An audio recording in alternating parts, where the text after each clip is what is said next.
Oh, oh,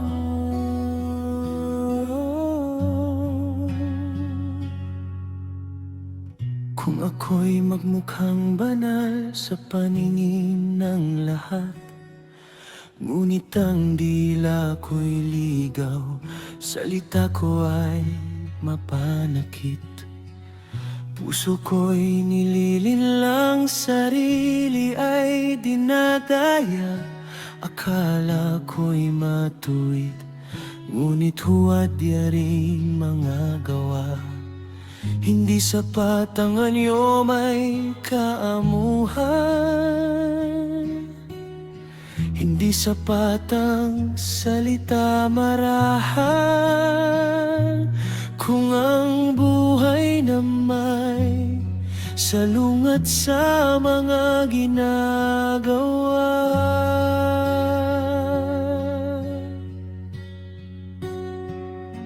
turuan mo akong manahimik. Kung salita'y di mapigilan, makasakit. Bantayan mo ang aking dila, nawa'y pag-ibig ang laging mamumutawi. Sapagkat ang pananampalataya ay nasusukat sa kilos at wika. Hindi sa pagkarelihiyoso, mapagpanggap na mga gawain, kundi sa pusong binago mo na.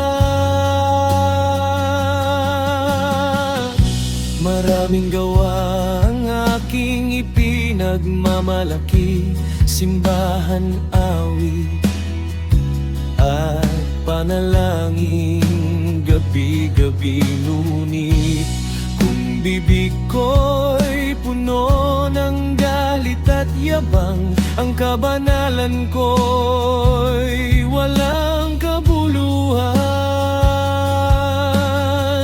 Mas mabuting manahimik kaysa magsalitang makasugat. Sa pagpipigil ng dila, kabanalan ay nahahayag. Hindi pakitang tao, hindi huwad na pagsamba, kundi buhay na hinubog ng iyong biyaya. Turuan mo akong magsalita ng may grasya at katotohanan, ng bawat salitang lalabas ay sumasalamin sa iyong kabanalan.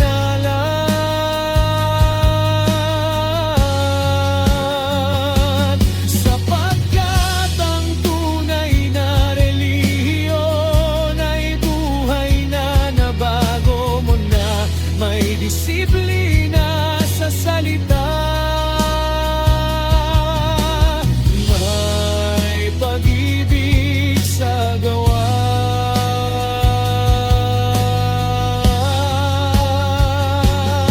Panginoon, linisin mo ang puso at ang dila'y iyong igapos. Sa tahimik na pagsunod, doon nagsisimula ang tunay na paniniwala sa Diyos.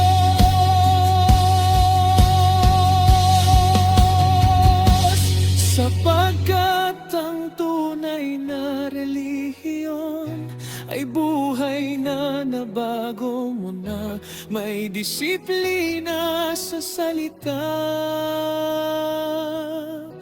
may pag-ibig sa gawa.